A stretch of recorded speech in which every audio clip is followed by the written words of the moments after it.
शिवपुर नाम का एक छोटा सा गांव था, जहां एक बड़ा और समृद्ध परिवार रहता था।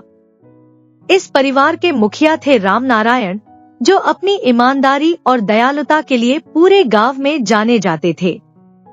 उनके 3 बेटे थे, सबसे बड़े राजीव, बीच वाले अमन और सबसे छोटे संदीप। राम नारायण ने अपने बेटों को हमेशा संयुक्त परिवार की महत्ता सिखाई थी।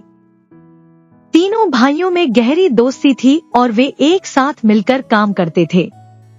राजीव की शादी गांव की ही साधारण लड़की सीमा से हुई थी।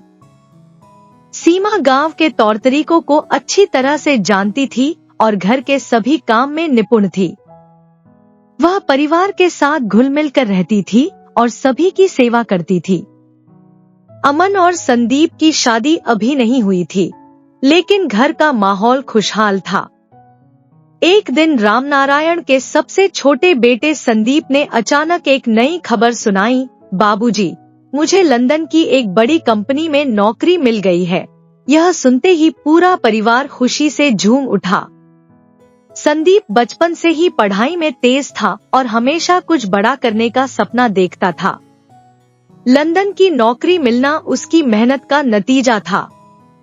राम नारायण ने उसे आशीर्वाद देते हुए कहा, बेटा, तू जहाँ भी जाए, अपने देश और अपनी जड़ों को कभी मत भूलना। संदीप लंदन चला गया और वहाँ कुछ ही महीनों में उसने अच्छा खासा नाम कमा लिया। लेकिन इसी दौरान एक और खबर आई। संदीप ने लंदन में ही एक विदेशी लड़की से शादी कर ली थी।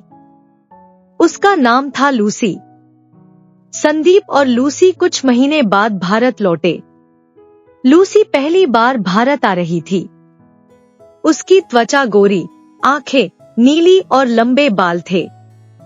वह पूरी तरह से अंग्रेजी वातावरण में पली बढ़ी थी और भारतीय रीति रिवाजों से वह बिल्कुल अनजान थी। जब लूसी गांव में आई, तो गांव के लोग उसे देखकर चकित रह गए। सीमा, जो घर की बड़ी बहू थी, ने सोचा कि लूसी को घर के तौर तरीके सिखाने होंगे।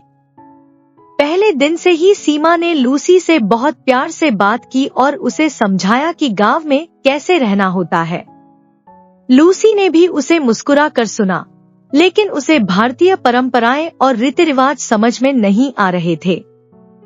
लूसी ने कोशिश तो बहुत की, लेकिन वह भारतीय घर के कामों में खुद को ढाल नहीं पा रही थी। उसकी जीवन शैली और सोच पूरी तरह से पश्चिमी थी। सुबह जल्दी उठना, भगवान की पूजा करना, घर के सब लोगों की सेवा करना, ये सब चीजें उसके लिए नई थी। एक दिन लूसी ने सीमा से कहा, सीमा दीदी, मुझे समझ नहीं आ रहा कि मुझे ये सब क्यों करना है। हमारे देश में तो हम हर व्यक्ति को स्वतंत्रता देते हैं कि वह जैसा चाहे वैसा रहे। यहाँ पर इतने सारे नियम क्यों हैं? सीमा ने प्यार से जवाब दिया, लूसी, यहाँ के रीति रिवाज अलग हैं। हम परिवार में एक दूसरे की सेवा और सम्मान करते हैं। यहाँ संयुक्त परिवार की परंपरा है और इसमें सबका साथ देना बहुत जरूरी है। लूसी ने सिर हिलाया, लेकिन उसके मन में सवाल बाकी थे। वह समझ नहीं पा रही थी कि इन परंपराओं का पालन क्यों किया जाता है। धीरे धीरे लूसी और सीमा के बीच तनाव बढ़ने लगा। लूसी को लगता था कि सीमा उसे बार बार टोका करती है और सीमा को यह चिंता होने लगी कि लूसी कभी भी परिवार के अनुसार नहीं ढल पाएगी। लूसी ने घर के किसी भी काम में हिस्सा लेना लगभग बंद कर दिया था। संदीप अपनी पत्नी से बहुत प्यार करता था, लेकिन वह घर के माहौल में आए बदलाव से भी चिंतित था। एक दिन उसने लूसी से कहा, लूसी, मैं जानता हूँ कि यहाँ के रीति रिवाज तुम्हारे लिए मुश्किल हैं, लेकिन यह मेरा घर है। मेरे परिवार को समझने की कोशिश करो। लूसी ने संदीप से कहा, संदीप, मुझे यहाँ की चीजें समझ नहीं आती। मैं कोशिश तो कर रही हूँ, लेकिन मुझे लगता है कि यहाँ पर मेरी जगह नहीं है। संदीप भी असमंजस में था। एक तरफ उसकी पत्नी थी, जिसे उसने अपने दिल से प्यार किया था, और दूसरी तरफ उसका परिवार था, जो उसकी जड़ों का हिस्सा था। गांव में भी धीरे धीरे यह बात फैलने लगी कि रामनारायण का छोटा बेटा विलायती बहू को लेकर आया है, जो घर के कामों में हाथ भी नहीं बंटाती।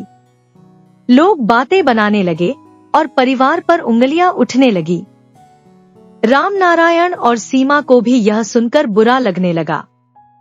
सीमा का भी मन अब लूसी से खिंचने लगा था। वह सोचने लगी कि कहीं लूसी की वजह से परिवार की शांति तो भंग नहीं हो रही। उसने रामनारायण से बात की, लेकिन रामनारायण ने कहा, सीमा, हमें धैर्य रखना होगा। लूसी को समय दो, वह हमारी संस्कृति को समझ जाएगी। सीमा ने ठान लिया कि वह लूसी को पूरी तरह समझाने की कोशिश करेगी। एक दिन उसने लूसी को अपने पास बिठाया और प्यार से कहा, लूसी, मैं समझती हूँ कि तुम्हारे लिए ये सब आसान नहीं है, लेकिन अगर तुम कोशिश करोगी तो धीरे धीरे सब ठीक हो जाएगा। मैं तुम्हारी मदद करूंगी। लूसी ने पहली बार खुलकर अपनी भावनाएं व्यक्त की। सीमा दीदी, मुझे यहाँ पर सब कुछ बहुत अलग लगता है। मैं खुद को यहाँ अलग थलग महसूस करती हूँ। मुझे लगता है कि लोग मुझे समझ नहीं रहे। सीमा ने उसके हाथों को थामते हुए कहा, तुम्हें किसी भी चीज से डरने की जरूरत नहीं है। यह परिवार तुम्हारा है और हम सब तुम्हारे अपने हैं। तुम बस थोड़ा समय दो, सब ठीक हो जाएगा। लूसी ने सीमा की बातों पर ध्यान दिया। उसने सोचा कि अगर वह यहाँ रहना चाहती है तो उसे खुद को बदलना होगा। उसने धीरे धीरे घर के कामों में हिस्सा लेना शुरू किया। वह सीमा के साथ रसोई में काम करने लगी और भारतीय खाने की रेसिपी सीखने लगी। उसे भारतीय मसालों की खुशबू अजीब तो लगती थी, लेकिन उसने मेहनत नहीं छोड़ी। धीरे धीरे लूसी ने पूजा करना भी सीख लिया। वह सुबह उठकर सीमा के साथ मंदिर में जाती और रामनारायण और उनकी पत्नी से आशीर्वाद लेती। रामनारायण ने देखा कि लूसी बदलने की कोशिश कर रही है और उन्होंने उसे प्रोत्साहित किया। लूसी की कोशिशों से घर का माहौल बदलने लगा। सीमा और लूसी के बीच की दूरी अब घटने लगी थी। दोनों अब एक दूसरे की मदद करती और लूसी ने खुद को परिवार का हिस्सा महसूस करना शुरू कर दिया। एक दिन गांव में बड़ा धार्मिक कार्यक्रम था, जिसमें पूरे गांव के लोग आए हुए थे। लूसी ने वहां भारतीय परिधान पहनकर हिस्सा लिया। वह साड़ी में बहुत सुंदर लग रही थी और गांव के लोग उसे देखकर हैरान रह गए।